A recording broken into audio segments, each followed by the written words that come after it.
I know you're tired. Not the kind of tired that a night's sleep can fix. I know the other kind of exhaustion. The one that lives behind your eyes when you smile at someone on the street. The one you carry while replying to messages, while finishing one more task, while pretending everything is fine because no one has truly asked. I see what you hide, even from yourself. You keep getting up every day. Your body still works. Your hands still labor. Your voice still responds when someone calls your name. But inside, there is an exhaustion that has no name in any human language, because it isn't the body that is tired, it's the soul. And a weary soul smiles, greets people, keeps schedules, and yet is silently drowning. This kind of exhaustion doesn't show up in blood tests. No doctor can measure it on a scale or point to it on an X-ray. It lives in a deeper place, in the space between what you show and what you truly feel. And perhaps that is the loneliest part of this exhaustion. No one around you truly knows the weight you carry, because you have learned to carry it in silence, with a calm face and a heart that is screaming. I did not come to tell you that this exhaustion is weakness. I came to tell you that I see it. Before I give you any answer, before I explain any plan, I need you to hear this first. Let not your heart be troubled. This is not an order from someone who does not understand your pain. It is a promise from one who is about to enter into it with you. You are tired of fighting. Tired of waiting for a change that never comes, tired of trying to be better and continuing to fall into the same places, tired of carrying responsibilities that no one else sees, most of all, tired of appearing strong all the time, because appearing strong when you are exhausted inside is the most exhausting job there is. Perhaps you have lost count of how many times you have started over, how many times you promised yourself that this time would be different, that you would finally find the energy, that things would finally fall into place, and perhaps each new beginning cost a little more of your emotional reserves, until today you feel like someone living on a nearly empty tank, not knowing where to find more fuel. I know you would like explanations. You want to know why this is happening, how long it will last, what to do to make it stop. I understand that desire. It is human to want maps when you are lost. But there is something I offer before any map, and it is often more necessary than any answer. My presence, right now, exactly where you are. I said to my disciples, "Let not your heart be troubled. You believe in God, believe also in me." They were tired too. They also did not understand what was coming. They were confused about God's plans, about the future, about the way forward. And yet I did not leave them without direction. I said, "I am the way and the truth and the life. No one comes to the Father except through me." You do not need to understand everything right now. You only need to know that there is a way, and that this way has a name, and that this way is, at this very moment, looking at you. The exhaustion you feel does not disqualify you from my presence. On the contrary, it is precisely for the weary that I came first, because the strong rarely recognize that they need me. There is something curious about exhaustion. It usually arrives disguised as small things before revealing itself in its full form. First, it is an irritation you did not have before. Then it becomes the urge to cry for no apparent reason. Then comes the feeling that nothing brings joy the way it once did. And when you finally notice the size of what you are feeling, weeks, perhaps months of silent weariness have already passed, unnoticed by anyone, even by you until now. Think for a moment about how many times you tried to solve everything on your own before even considering coming to me. This is not an accusation. It is simply the observation of a common human pattern. We first run to our own strength, and only after it is exhausted do we turn to something greater. I am not offended by that. I simply wait patiently for the moment when you finally decide to stop carrying everything by yourself. And that moment can be now. I do not require that you come with answers, with renewed strength, or with clarity about the future. I require only that you come. The exhaustion that brought you to these words is already in itself part of the journey. No one seeks rest without recognizing that they are exhausted, and the simple fact that you are listening to this now is a sign that something within you is already ready to stop fighting alone. Perhaps this is the first time in a long while that you have allowed yourself to simply stop and listen, without needing to produce an answer, without needing to solve anything immediately. Let this moment be exactly that, a real pause, not another task added to your list of things to manage. I did not come to give you one more responsibility. I came to remind you that you can finally rest. There is a kind of darkness that is not the absence of light in the sky, but the absence of clarity within the heart. Perhaps you are living in that darkness right now. Confusion about decisions, anxiety about the future, discouragement that grows for no apparent reason. And perhaps you have searched for that light in all the wrong places without finding it. In the beginning was the Word, and the Word was with God, and the Word was God. In Him was life, and the life was the light of men. And the light shines in the darkness, and the darkness has not overcome it. I am that light. Not a light that instantly removes every shadow around you, but a light that continues shining even when you cannot see it. There are nights when the darkness feels more real than any promise of dawn. You have probably lived through some of those nights. Perhaps you are living through one now. And on those nights, the strongest temptation is not to doubt that the light exists, but to doubt that it is still looking at you, specifically at you, in the midst of everything that is happening. There are people who confuse the absence of a feeling of closeness with the actual absence of God. Those are different things. You may be completely surrounded by my presence and still feel none of it because of the emotional weight you are carrying. Feelings are one way we perceive presence, but they were never the only way, nor the most reliable when the soul is exhausted. You may be going through a season in which you feel that you cannot reach me. Your prayers seem to fall into the void. The Bible seems like a distant book. Faith feels like a memory of another time. I want you to know this. Even when you do not see me, I remain the light. The darkness you feel does not diminish who I am. It only tests whether you still trust me when you cannot see me. There is an important difference between the light disappearing and the light being temporarily hidden. Clouds pass before the sun without the sun ceasing to exist. The same is true of my presence in your life. Circumstances, exhaustion, and pain may temporarily obscure your perception of me, but they never erase what I truly am to you. I did not come to abandon you in the middle of the night. I came to be light exactly where the night is darkest. And there is something you may not yet have understood.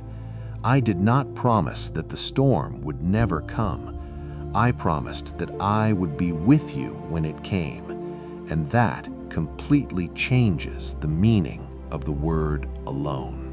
Let me tell you about the day I was with my disciples in a boat and a great storm arose, and the waves began to cover the boat. They were terrified, and I was sleeping in the stern. They woke me up, shouting, "Teacher, do you not care that we are perishing?" You have asked that question. Perhaps you are asking it right now, silently, deep within your heart. Lord, do you not care? I stood up, rebuked the wind, and said to the sea, "Peace, be still." And there was a great calm. I was not absent while the storm was growing. I was in the boat the entire time. The question was never whether I cared. The question was whether you could trust me before seeing the sea grow calm.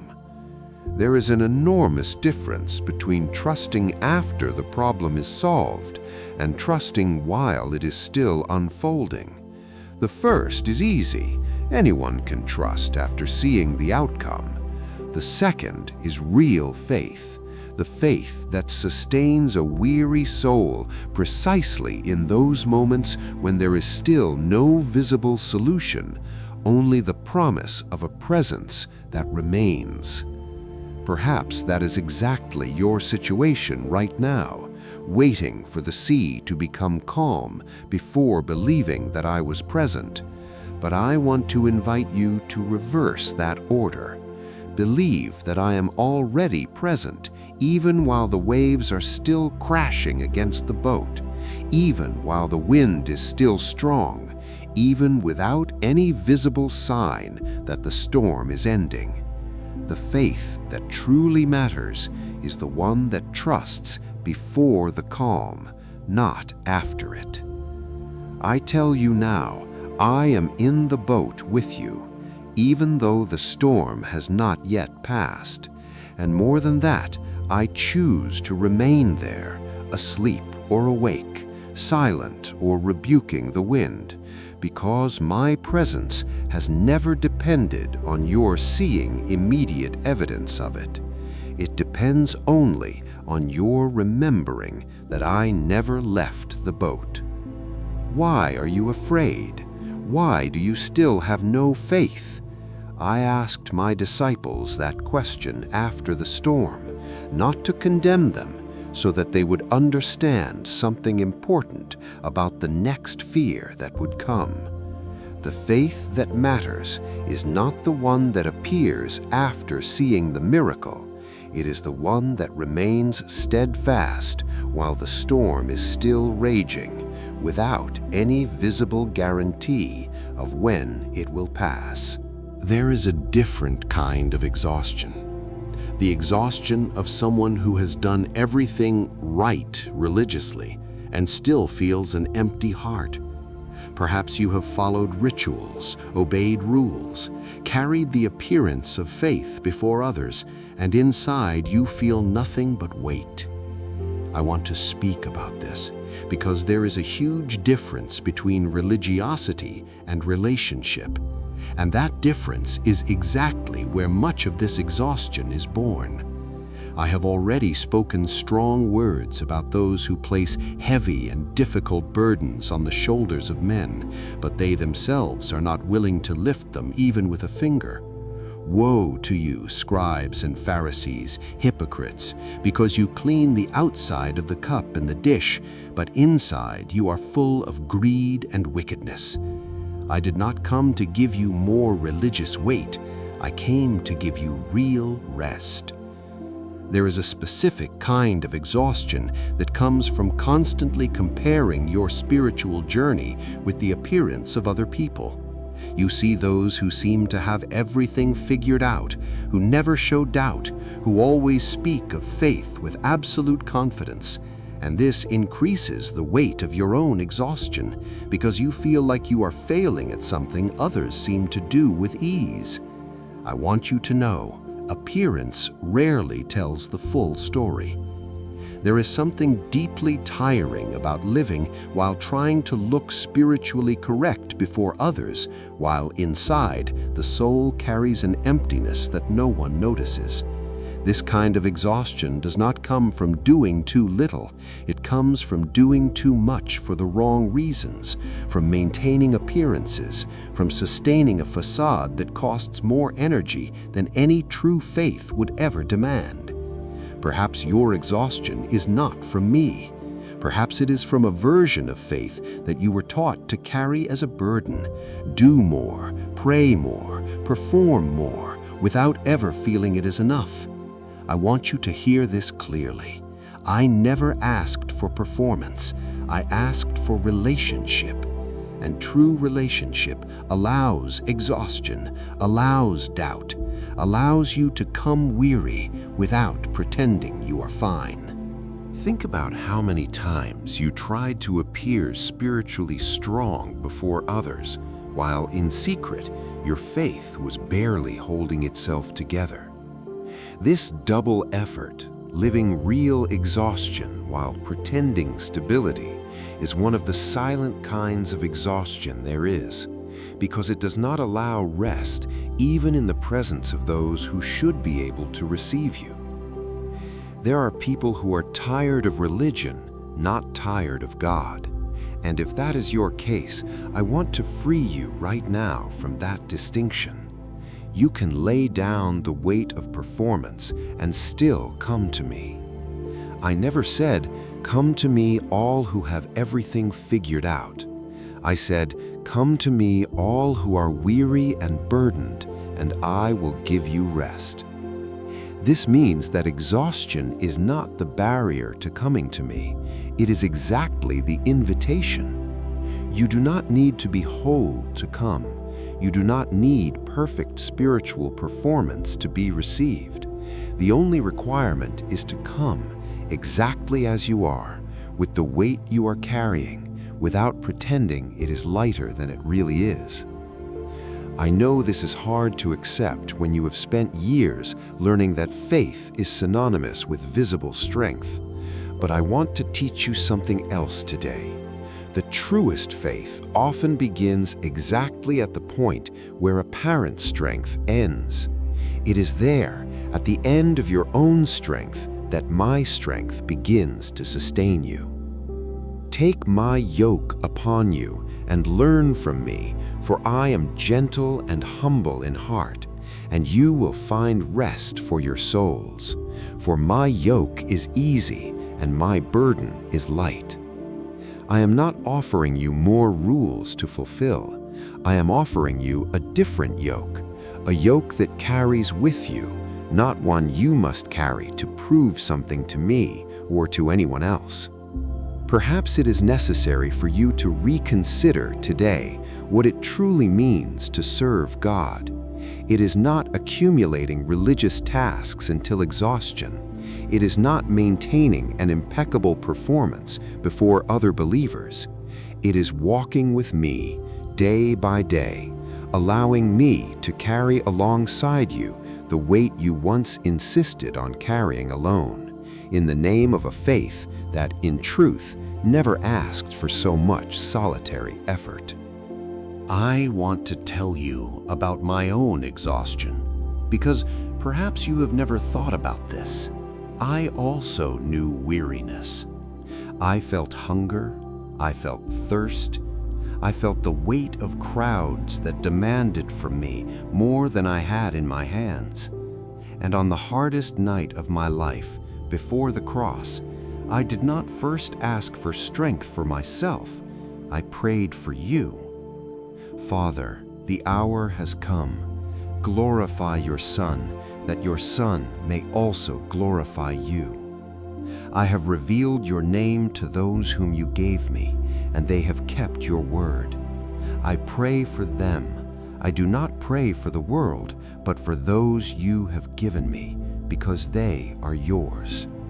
I said these words thinking of you, even though you did not yet exist in the time when I spoke them. Imagine the scene for a moment. I knew exactly what was about to come: the betrayal, the arrest, the suffering, the cross. And even knowing all of this, my thoughts that night were not centered on my own fear. They were centered on you, on your protection, on your unity with the Father. There is something deeply significant in knowing that at the most difficult moment I ever faced, you were in my thoughts. Perhaps you feel alone right now. Perhaps you think that no one notices what you carry, that no one intercedes for you, that you are facing everything in isolation. I want to undo that lie now.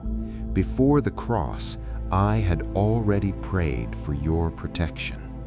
Holy Father, keep them in your name, that they may be one, just as we are one. While I was with them, I kept them and protected them. I did not ask the Father to take you out of the world. I asked him to protect you from the evil one. This means I already knew you would continue to face difficulties within the world, but I also knew you would not face them unprotected. There is a difference between not having problems and not being abandoned in the midst of them. I chose to guarantee you the second, not the first. Perhaps at some point you have wished that I would simply remove you from everything you are facing, from exhausting work, from difficult relationships, from circumstances that drain your energy.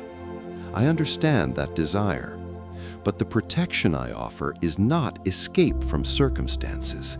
It is sustenance within them.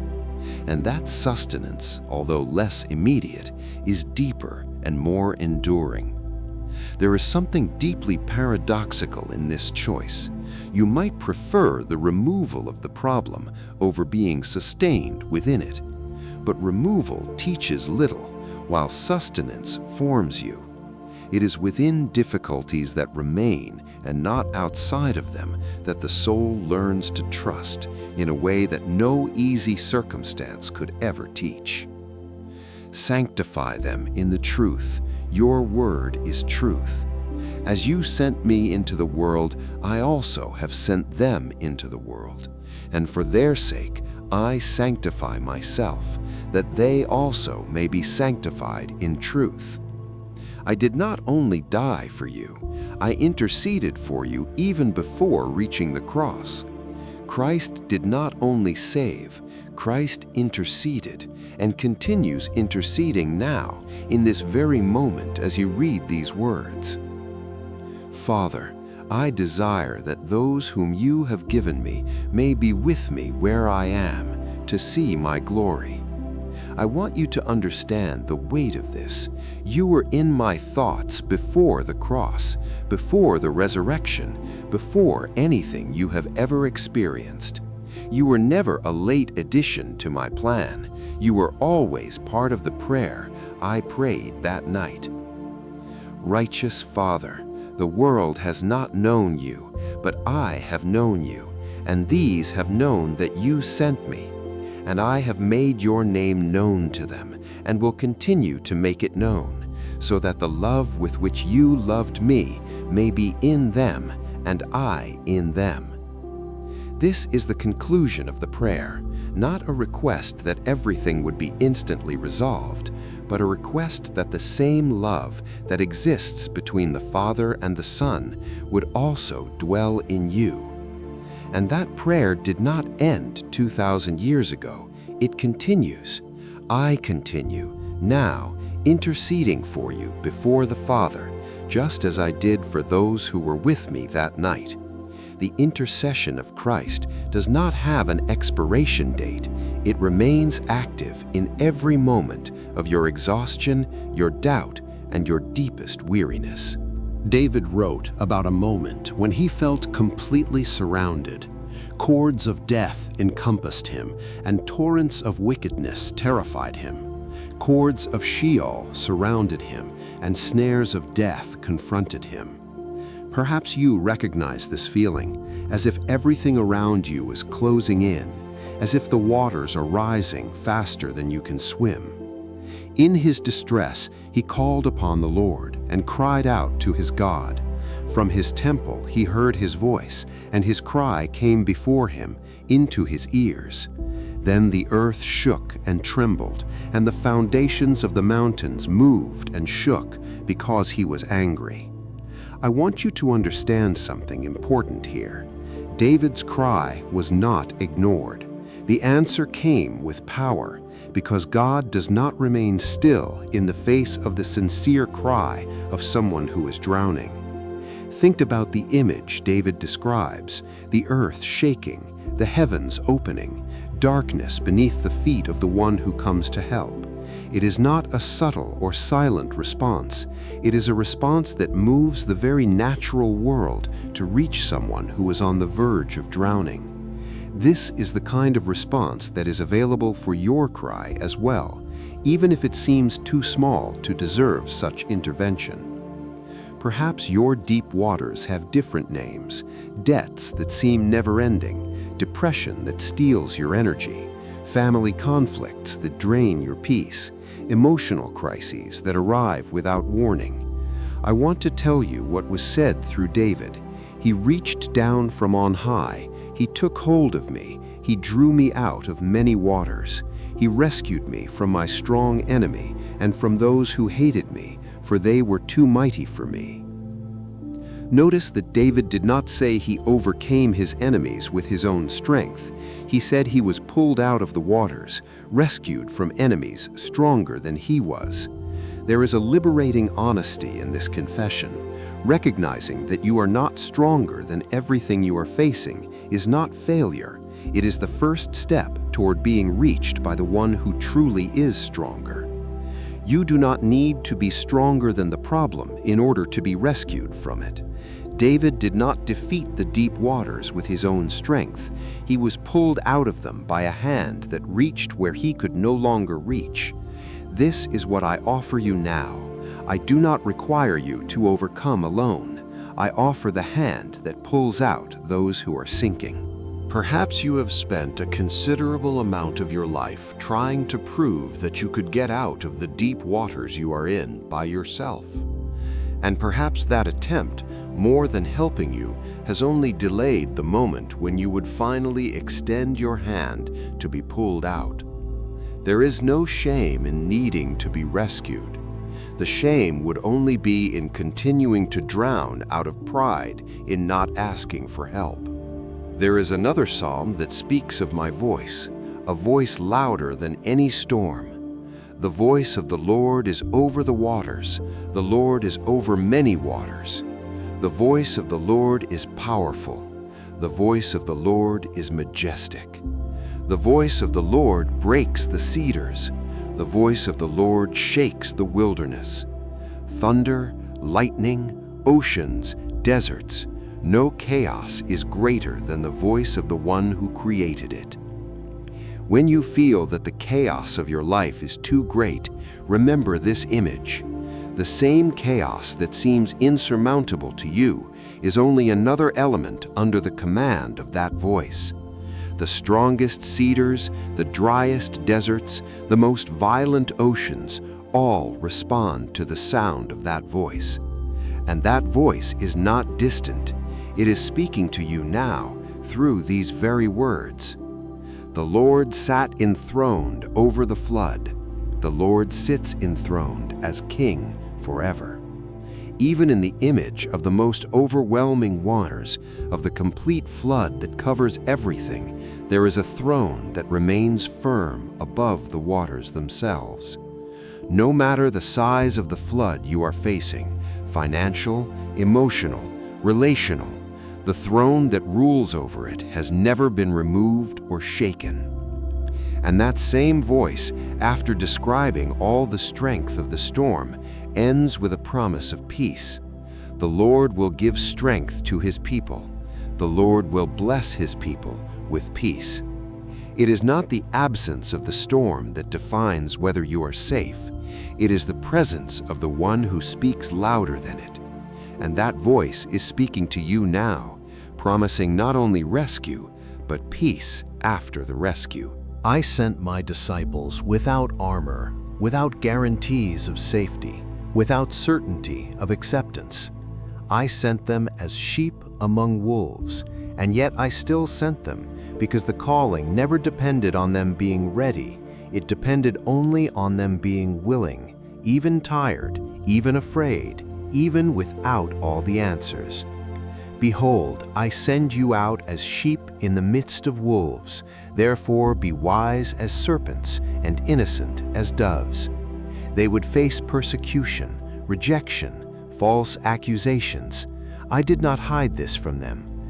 But I also did not ask them to be perfect before following, only to be faithful, exactly as they were, with the weaknesses they carried. There is something liberating in knowing that the calling never depended on full capacity. The disciples I sent were not men without fear, without doubt, without exhaustion. They were real men, with families, with concerns, with evident limitations, and yet I entrusted them with a mission that would change history. That says something important about how I see you as well. Perhaps you feel that you are not ready for what God has placed in your heart.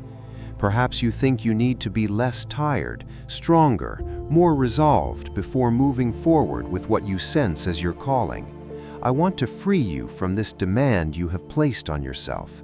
God's calling does not require perfection. It requires faithfulness, and faithfulness is possible even within exhaustion. Think about how many times you postponed an important step, waiting to feel completely ready first, waiting to have more energy, more clarity, better conditions. And while you waited, time passed, and the opportunity to act, even tired, even incomplete, slipped away with it. I did not ask you to wait for perfect conditions. I asked you to follow, exactly as you are. There is a parable I tell about a man who distributed talents to his servants before going on a journey. 2 of them invested what they received and multiplied it. A third, out of fear, went and buried it in the ground. When the master returned, the servant said, "Master, I knew you to be a hard man, and I was afraid, and I hid your talent in the ground.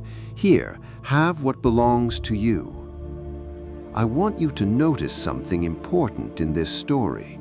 The servant did not lose the talent, he buried it. Fear did not destroy what he had, it only prevented him from using it. This is a pattern that repeats itself in many weary lives. The talent is still there, the capacity is still there, the calling is still there.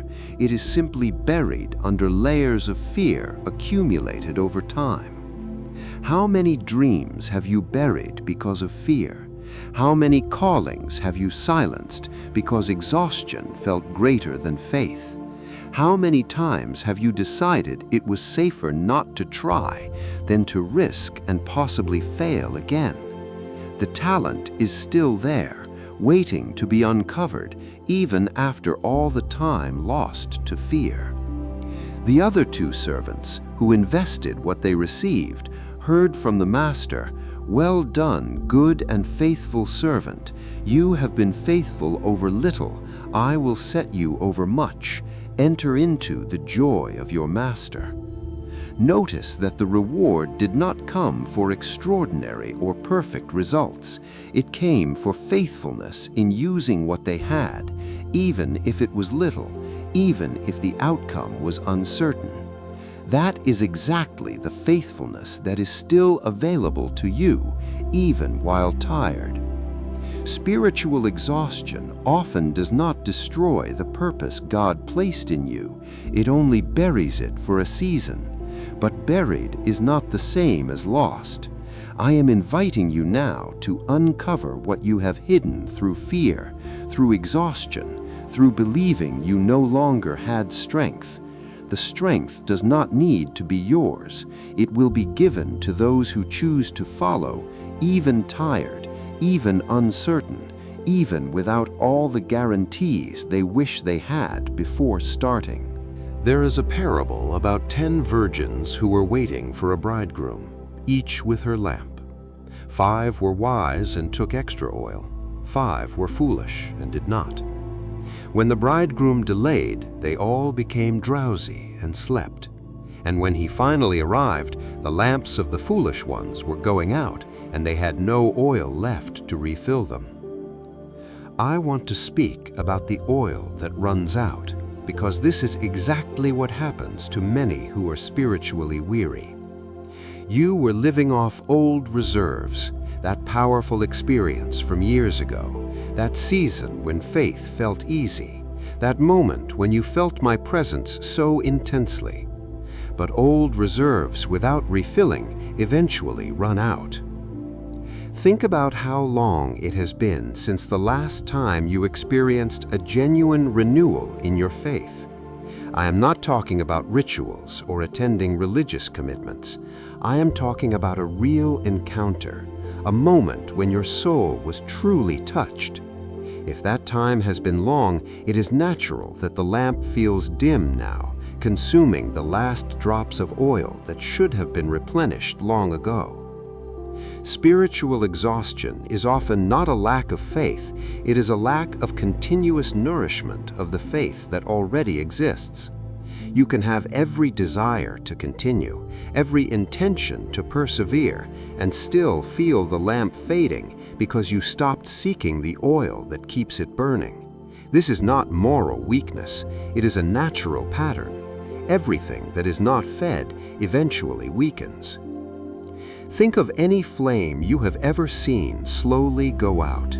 A candle, a campfire, a fireplace at the end of the night. None of them go out at once in a dramatic instant.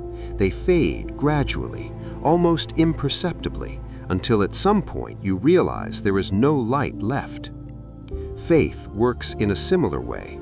The weakening is gradual, and because of that, it is often noticed too late. I did not come here to condemn you for a dim lamp. I came to show you where to find more oil. The word that restores the soul, the prayer that reconnects the heart, the silence that allows you to hear my voice again. All of this is oil available to those who choose to seek it, even after long seasons of diminished watchfulness.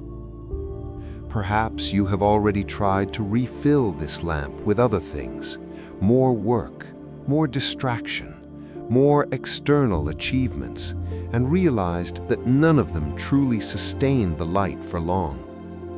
This happens because the oil your soul needs does not come from external sources apart from relationship with me. It comes exactly from the presence you are seeking now as you listen to these words. And there is another truth in this parable I want you to carry.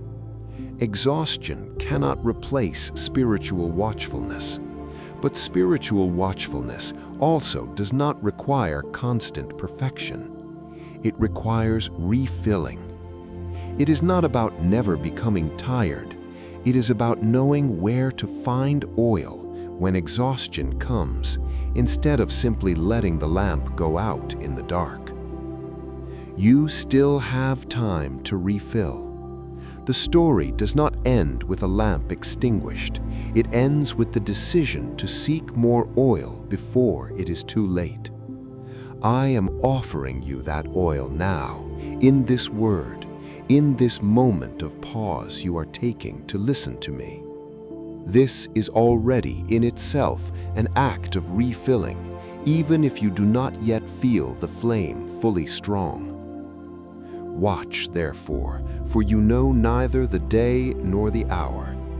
This warning was not given to produce anxiety, but to produce attentiveness. There is a difference between living in constant alarm, exhausted from watching, and living with the simple attentiveness of someone who keeps the lamp filled because they know the encounter can happen at any moment. The second kind of watchfulness does not drain, it sustains. I want to talk about the Holy Spirit, because there are days when you feel so worn out that you don't even know how to pray anymore. And it's exactly on those days that He works with the greatest intensity. I will not leave you comfortless.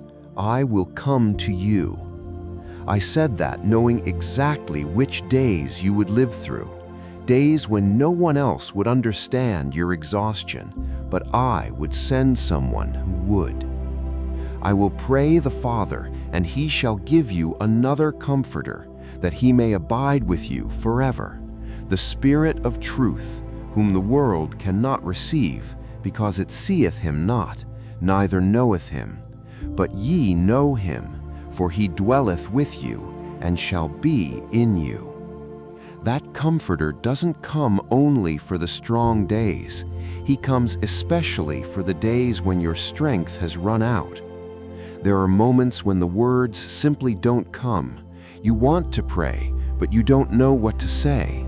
You want to express the exhaustion, but it's so deep it escapes any formed sentence. I want you to know, in those moments, the Spirit intercedes for you with groanings that cannot even be put into words. You don't need to have the right words in order to be heard. But the Comforter, the Holy Spirit, whom the Father will send in my name, he shall teach you all things, and bring all things to your remembrance whatsoever I have said unto you. Not just presence, but also memory. On days of exhaustion, when you forget the very promises you've already received, the Spirit brings back to mind exactly what you need to remember in that specific moment. Peace I leave with you, my peace I give unto you. Not as the world giveth, give I unto you. Let not your heart be troubled, neither let it be afraid. I want you to notice the difference between the peace the world offers and the peace I offer. The world offers distraction, entertainment, busyness, noise that muffles the exhaustion for a moment. Christ offers peace, something that remains even when the noise stops. Have you already tried every form of distraction the world offers to escape the tiredness of your soul? Overworking, screens, achievements, other people's approval? No distraction heals spiritual exhaustion, because distraction was never made to heal, only to postpone. The peace I offer doesn't postpone the tiredness, it enters into it and turns it into something bearable. Think about how much time and energy you've already spent trying to escape tiredness through things that only delayed it for a few hours. At the end of every distraction, the tiredness was still there, waiting, maybe even greater than before, because now it was joined by the exhaustion of having tried to escape it without success. The peace I offer works in a completely different way. It doesn't run from the tiredness, it stays with you inside it. God does not abandon His children on days of exhaustion. He remains present through the Spirit, even when no one else around you understands what you're facing. There is a peace available to you now that doesn't depend on circumstances changing, on problems being solved, on tiredness disappearing instantly. It is a peace that coexists with the tiredness, sustaining it until it passes. I know you'd like the tiredness to simply disappear. I understand that desire. But what I offer now is different. Not the immediate absence of exhaustion, but a constant presence within it. And that presence, over time, does more for your soul than any passing relief ever could. It doesn't promise speed, it promises companionship. And true companionship is very often exactly what the tired soul needs most.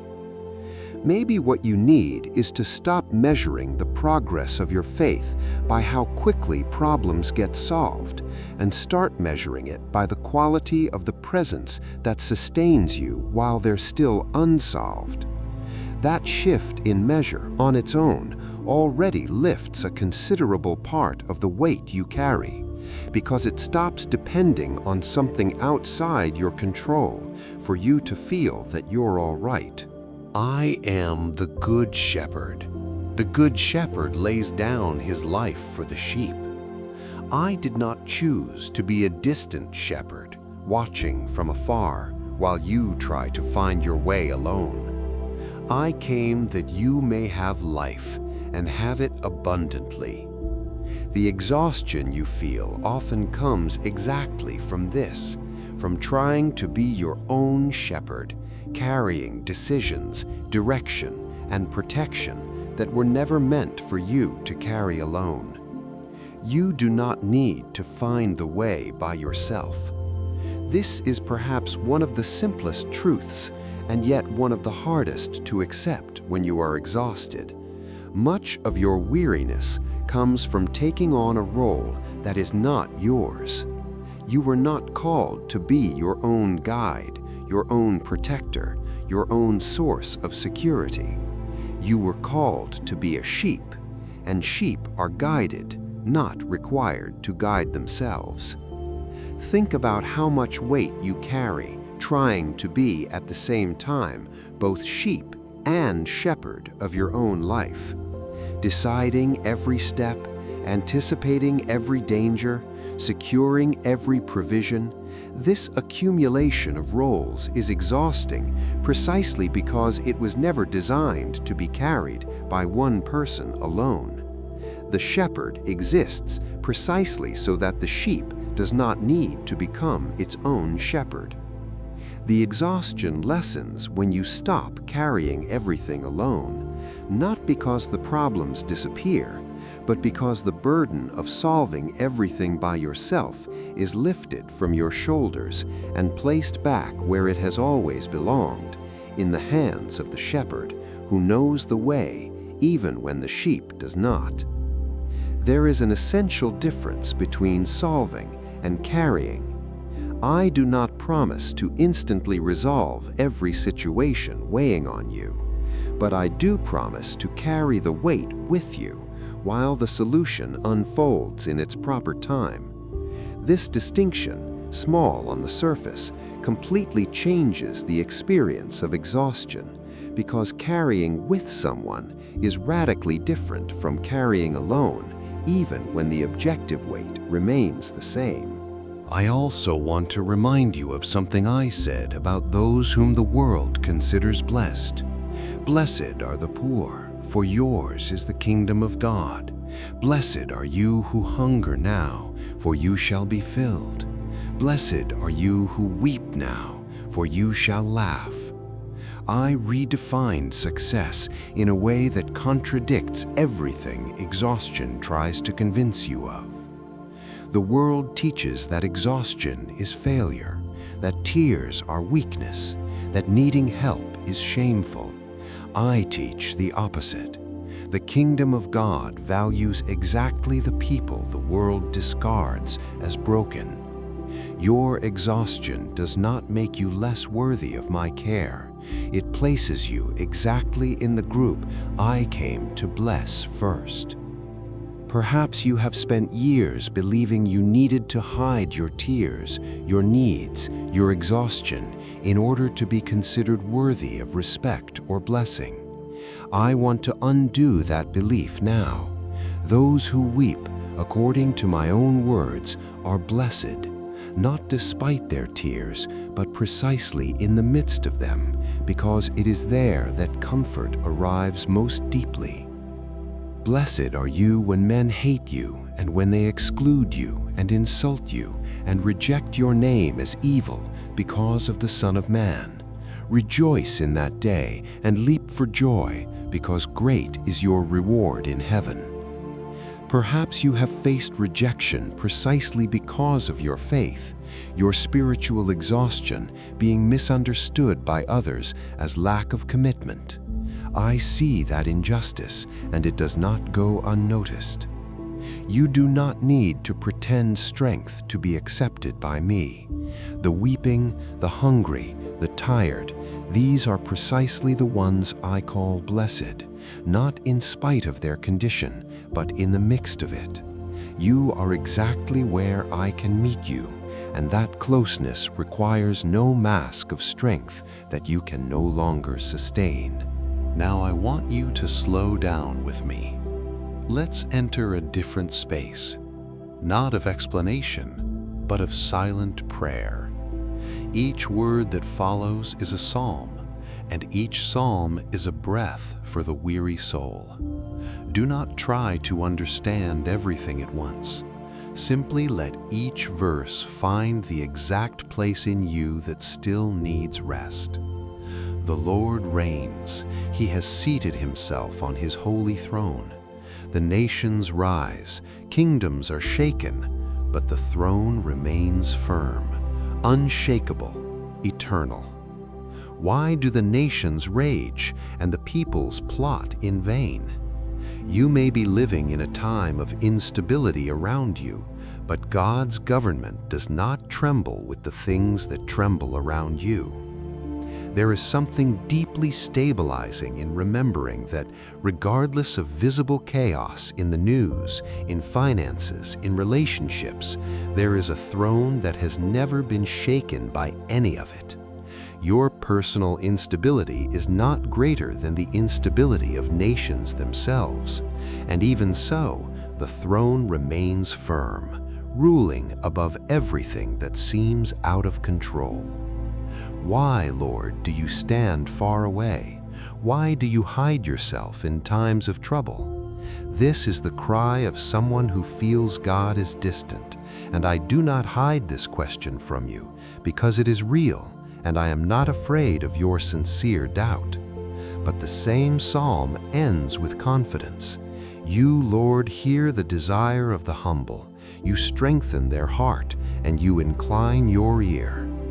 Perhaps you have already asked this same question in moments of silence without the courage to say it out loud. Why does God seem so distant exactly when I need him most? I am not offended by that question. It is recorded in Scripture itself, asked by men of deep faith. And the answer is never final silence. It is always, eventually, the certainty that the ear of God is inclined toward your cry. He lifted me out of a horrible pit, out of the miry clay, and set my feet upon a rock, making my steps secure. There is a God who rescues from the depths, not from afar, observing, but reaching exactly where you are sinking and placing your feet on something firm after so long on shifting ground. Preserve my soul, for I am godly. Save your servant who trusts in you. Be gracious to me, Lord, for I cry out to you all day long. Bring joy to your servant's soul, for to you, Lord, I lift up my soul. There is a pattern that repeats in almost all these psalms, sincere crying out, followed by renewed trust. You do not need to hide from me the intensity of your cry. The more honest it is, the more space it creates for the answer that is coming. The law of the Lord is perfect, restoring the soul. The testimony of the Lord is sure, making wise the simple. The precepts of the Lord are right, rejoicing the heart. The commandment of the Lord is pure, enlightening the eyes. There is restoration available in the very word you are hearing now. It is not a coincidence that your soul feels a little more peace with each psalm that passes. The word was made exactly for this, to refresh what is weary.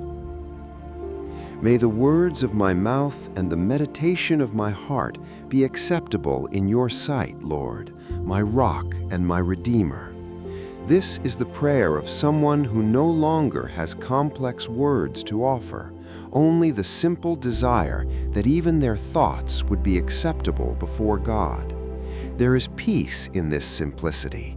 You do not need to pray with eloquence. You only need to pray with sincerity. I will declare, Lord, I have walked in integrity. I have trusted in you and will not falter. Test me, Lord, and try me. Examine my heart and my mind. When the soul is tired, there is a strange invitation in this psalm to invite God to examine the heart itself without fear of what he might find. Paradoxically, this openness brings the greatest relief, because nothing is left hidden between you and the one who fully knows you. May the Lord answer you in the day of trouble. May the name of the God of Jacob defend you. May he send you help from the sanctuary and sustain you from Zion. There is an answer available to you, even in distress. I know it feels distant when you are exhausted, but I want you to hold on to this promise. Distress is not the absence of answer. It is precisely the place where the answer is being formed, even if it is still invisible to your eyes. Some trust in chariots and some in horses, but we will remember the name of the Lord our God. They collapsed and fell, but we rose and stood upright. Perhaps you have placed your trust in resources that seemed solid, a job, a relationship, a carefully built plan, and seen them shake. This is not only your experience, it is a pattern across generations, and the answer remains the same. Those who trust in the name of the Lord rise again, even after seeing other structures fall. You, Lord, are a shield around me, my glory, and the one who lifts my head. I cried out to the Lord with my voice, and he heard me from his holy hill. I lay down and slept. I awoke, for the Lord sustained me. There is something deeply restoring in this simple image, sleeping and waking, sustained, without needing to remain in anxious vigilance through the night. This is the kind of rest that is available to you, even in the midst of circumstances that have not yet been resolved. The Lord is my shepherd, I shall not want. He maketh me to lie down in green pastures. He leadeth me beside the still waters. He restoreth my soul. He leadeth me in the paths of righteousness for his name's sake. You've heard this psalm before, maybe many times, but I want you to hear it now in a different way, as if it were the first time your tired soul truly received it. Green pastures don't happen by accident. Still waters require a guide who knows the way to them. You don't have to find that place of rest on your own, feeling your way in the dark, trying to guess where there's peace in the middle of the desert you're crossing. The shepherd already knows exactly where the green pasture your soul is looking for can be found. Yea, though I walk through the valley of the shadow of death, I will fear no evil, for thou art with me. Thy rod and thy staff, they comfort me. The valley of the shadow of death isn't only about physical death, it's about every dark valley you walk through. Loss, failure, loneliness, deep exhaustion. And in all of them the promise remains, thou art with me. Notice that the psalm doesn't promise the absence of the valley, it promises presence within it. That completely changes how you can move through the hardest moments of your life, not waiting for the valley to magically disappear, but trusting that even inside it, you're not walking alone. Thou preparest a table before me in the presence of mine enemies. Thou anointest my head with oil, my cup runneth over. There is provision even in moments of opposition. There is blessing even when adversity surrounds you. The shepherd doesn't wait for the enemies to disappear before preparing the table. He prepares the table right in front of them as a declaration that exhaustion and opposition don't have the final word. Picture the boldness of that image, a full, abundant table being prepared right in the presence of the very thing that should intimidate you. That means your provision doesn't depend on the absence of adversaries, difficulties, or exhaustion. It happens in the middle of them as visible proof that there is a greater care than any opposition you're facing right now. Surely goodness and mercy shall follow me all the days of my life, and I will dwell in the house of the Lord forever. You who began this journey tired, feeling like no one saw your weight, are now being led not by your own strength, but by the hands of the shepherd who promised to guide, feed, protect, comfort, and sustain. He that dwelleth in the secret place of the Most High shall abide under the shadow of the Almighty. I will say of the Lord, He is my refuge and my fortress, my God, in Him will I trust. The refuge isn't found in the absence of storms. It's found in the constant presence of the one who shelters you in the middle of them. You can keep facing real difficulties and still be sheltered. Surely He shall deliver thee from the snare of the fowler and from the noisome pestilence. He shall cover thee with His feathers, and under His wings shalt thou trust. His truth shall be thy shield and buckler. Thou shalt not be afraid for the terror by night, nor for the arrow that flieth by day. There is a covering that extends over dangers both visible and invisible, the ones you can name and the ones you only sense without being able to explain exactly what they are. Thou shalt not be afraid for the terror by night, nor for the arrow that flieth by day, nor for the pestilence that walketh in darkness, nor for the destruction that wasteth at noonday. 1,000 shall fall at thy side, and 10,000 at thy right hand, but it shall not come nigh thee. There's a specific promise of protection here that goes beyond generic comfort. Even amid losses and disasters happening around you, there is a particular covering over the one who makes the Most High their dwelling place.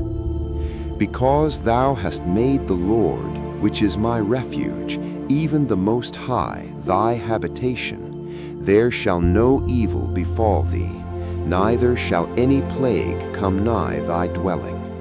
For He shall give His angels charge over thee, to keep thee in all thy ways. They shall bear thee up in their hands, lest thou dash thy foot against a stone. There is care as detailed as this, angels sent not just for great catastrophes, but for the small stumbles of the everyday path. True rest was never about the absence of problems. It was always about the presence of God in the middle of them. And that presence, more than any quick solution, is what truly sustains a tired soul over time. And if you feel you haven't yet experienced that protection in a tangible way, maybe it's time to truly make the Most High your habitation, not just an occasional resource, but the place where you genuinely choose to live every day. I want to tell you now the greatest truth of this journey. The problem was never the tiredness itself. The problem is trying to carry alone what I never asked you to carry alone. You've spent so much energy trying to be strong, trying to solve everything, trying to understand every detail of your path, and the whole time I was waiting for you to simply hand over the weight. I am the way when you don't know where to go. I am the light when darkness seems bigger than any hope. I am the good shepherd when you're too tired to guide yourself. I interceded for you before you even existed, and I'm still interceding now. And I was in the boat through the whole storm, even when it seemed like I was asleep. Every chapter of this journey revealed a different facet of the same central truth. You were never made to get through tiredness alone. The shepherd guides, the comforter remains, the intercession continues, the light shines even when it's clouded over. All of these truths converge on a single point. You don't have to be self-sufficient to be loved and sustained. I never promised you'd never feel the weight. I never said life would stop demanding, exhausting, confronting you with real difficulties. But I promised to walk alongside whoever is tired. And that promise doesn't change the circumstances around you. It changes the way you move through them. Maybe by the time you finish hearing these words, the problems that brought you here will still be present. The debts may still exist. The tiredness may still come back tomorrow. The people who hurt you may not change. I didn't come to instantly erase every difficult circumstance in your life. I came to show you that you don't have to go through them alone. This may not be the answer you were hoping for at the start of this journey. You may have wanted a quick fix, an immediate turnaround, a definitive end to everything weighing on you. I understand that desire, and I don't dismiss it. But what I offer is deeper than temporary relief. It's a presence that remains steady even when the circumstances don't change as fast as you'd like. Picture someone walking slowly after a long storm, not because every problem around them has disappeared, but because they finally understood something that changes everything on the inside. They were never alone in the storm, and they won't be alone as they walk out of it. That person is you right now, in this exact moment. Maybe you don't fully feel that transformation yet. Maybe the tiredness is still there as you read these final words. That's completely normal. The transformation I'm describing isn't an instant change of feeling, but a change of understanding that gradually translates into real rest as you practice it day after day, choosing to hand over the weight again and again, every time it tries to settle back onto your shoulders. You don't end this journey energized, ready to conquer the world on your own strength. You end it rested, because you finally handed over what you were never meant to carry alone. The weight may still be there. The circumstances may still call for patience, time, perseverance. But now there is someone walking beside you, carrying it with you. And that presence, more than any solution, is the true rest your soul was looking for. And if tomorrow the tiredness comes back, because it probably will, since life keeps demanding things of you, remember that you won't have to start this journey over from zero. The presence you found here doesn't disappear when the day ends. It remains available, waiting for you to lean on it again whenever the weight feels too heavy to carry alone once more. Let not your heart be troubled, neither let it be afraid. I said those words at the beginning of this journey, and I want to repeat them now at the end because they remain just as true as they were 2,000 years ago.